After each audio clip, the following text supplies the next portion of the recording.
اعوذ باللہ من الشیطان الرجیم بسم اللہ الرحمن الرحیم۔ ہمیشہ سے انسانیت میں تین طرح کے لوگ رہے ہیں۔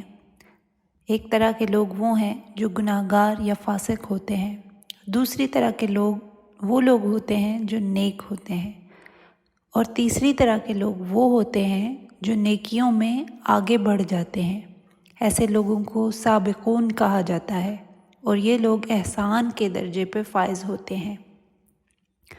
ہر وہ انسان جو نیک لوگوں کے گروہ میں شامل ہے، اسے سوچنا چاہیے کہ وہ کس طرح احسان کے درجے پہ فائز ہو سکتا ہے اور سابقون کا حصہ بن سکتا ہے۔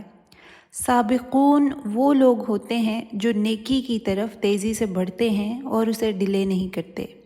اگر آپ ان لوگوں میں شامل ہونا چاہتے ہیں تو اس بات پہ غور کریں کہ آپ کتنی چستی اور تیزی سے اللہ تعالیٰ کی پکار پہ لبیک کہتے ہیں۔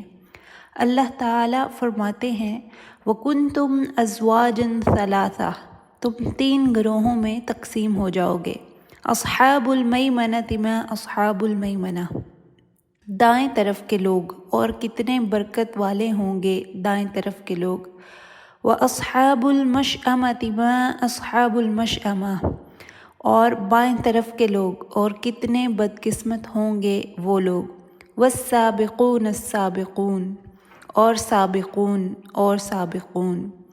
اور سابقون وہ لوگ ہوتے ہیں جو اس دنیا میں اللہ تعالیٰ کی اطاعت کی طرف جلدی کرتے تھے، بھاگ کر آتے تھے۔ اور سابقون وہ لوگ ہوتے ہیں جو قیامت کے دن اللہ تعالیٰ کی رضا کی طرف بھاگ کر جائیں گے۔ اولئک المقربون، یقیناً یہی وہ لوگ ہیں جو اللہ تعالیٰ کے مقرب ہیں۔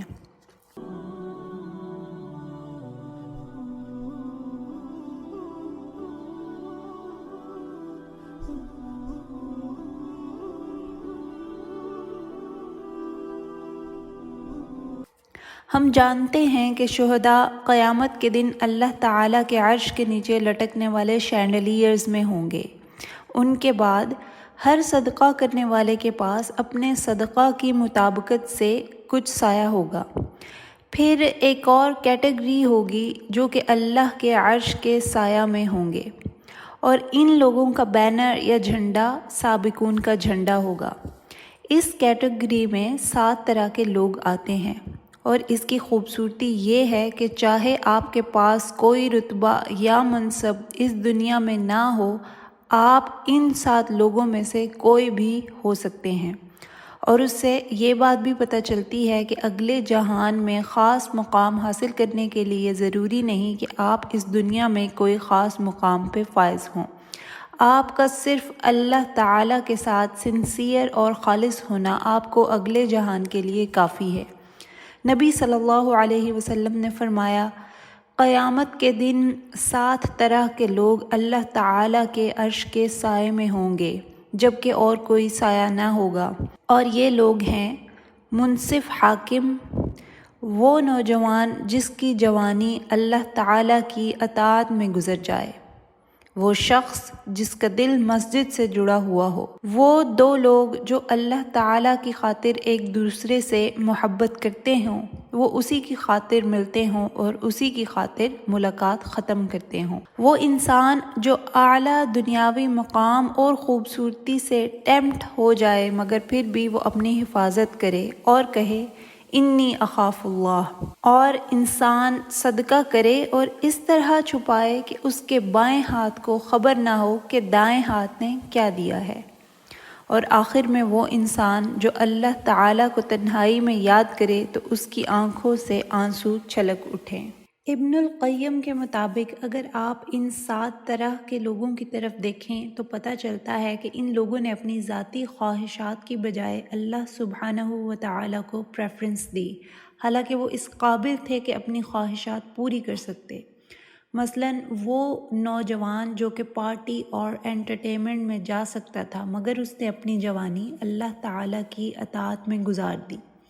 اسی طرح وہ حاکم جس کے پاس پاور اور اتھارٹی تھی مگر وہ اللہ تعالیٰ کے ڈر سے انصاف پر قائم رہا اور ظلم نہ کیا۔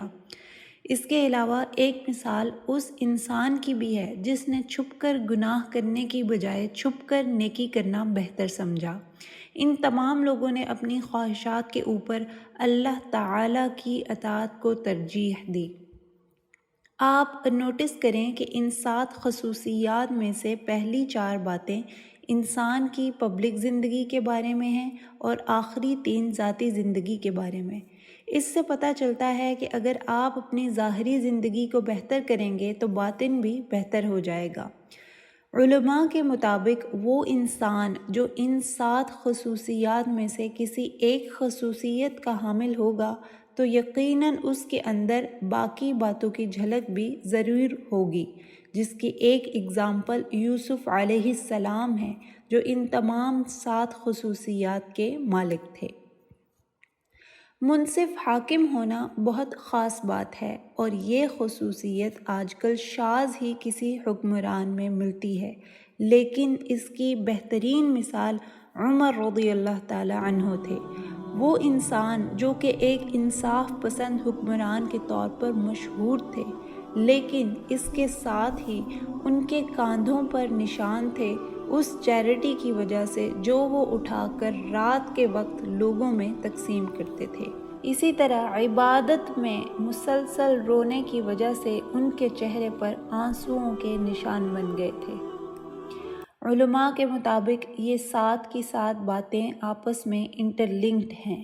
اگر انصاف پسند حکمران معاشرے میں انصاف عام کرتا ہے اور نیکی کو عام کرتا ہے اور وہ مسجدوں اور اسلام کی تعلیم کو عام کرتا ہے تو اس کی وجہ سے نوجوان لوگ اسلام سے جڑتے ہیں، جس سے معاشرے میں اللہ سبحانہ و تعالیٰ کی اطاعت کا رجحان بڑھتا ہے، مساجد آباد ہوتی ہیں، اور جب جوان لوگ مساجد سے جڑتے ہیں تو وہ مساجد میں موجود دوسرے نیک لوگوں سے تعلق بھی قائم کرتے ہیں اور اس طرح معاشرے میں نیکی عام ہوتی ہے۔ نیکی عام ہونے سے انسان خواہشات کے مطابق عمل کرنے سے ڈرتا ہے اور پھر وہ چھپ کر صدقہ کرنے اور نیکی کرنے کو ترجیح دیتا ہے۔ اگر آپ سلف کی طرف دیکھیں تو وہ 2 خصوصیات پر بھرپور توجہ دیتے تھے۔ نمبر 1 کہ وہ دن میں صدقہ کرتے تھے اور نمبر 2 رات کو اللہ کی خشیت میں روتے تھے۔ یہ دونوں باتیں مومن کی زندگی میں مستقلاً ظاہر ہوتی ہیں، اور اسی طرح یہ بھی نوٹ کریں کہ اللہ سبحانہ و تعالیٰ کو یاد کرنے کا بہترین وقت وہ ہوتا ہے جب آپ صدقہ کرتے ہیں، کیونکہ تب آپ کا دل نرم ہوا ہوتا ہے، اور صدقہ کرنے کا بہترین وقت وہ ہے جب آپ اللہ تعالیٰ کو یاد کرتے ہیں، کیونکہ تب اللہ کو یاد کرنے کی وجہ سے دنیاوی چاہت کم ہو جاتی ہے اور آپ اس وقت بہت خالص ہوتے ہیں، تو وہ صدقہ کرنے کا بہترین وقت ہے۔ آخر میں امیجن کریں کہ اللہ تعالیٰ جو آپ کو 70 ماؤں سے زیادہ پیار کرتا ہے، وہ آپ کے آنسو دیکھ کر کس طرح ریئیکٹ کرے گا۔ سوچیں کہ آپ کی ماں آپ کو روتا ہوا دیکھ کر کیسے دلاسا دیتی ہے، اور یہ بھی یاد رکھیں کہ اللہ تعالیٰ انسان میں خوف کی 2 صورتیں اکٹھی نہ کرے گا۔ اگر آپ اس دنیا میں اس کی خشیت اور اس کی یاد میں روتے ہیں تو آخرت میں آپ اس سے خوف زدہ نہ ہوں گے۔ نبی صلی اللہ علیہ وسلم نے فرمایا، وہ آنکھ جو اللہ سبحانہ و تعالیٰ کی خشیت میں آنسو بہاتی ہے، قیامت کے دن اسے آگ نہ چھوئے گی۔ فَأَمَّا مَن ثَقُلَتْ مَوَازِينُهُ فَهُوَ فِي عِيشَةٍ رَاضِيَةٍ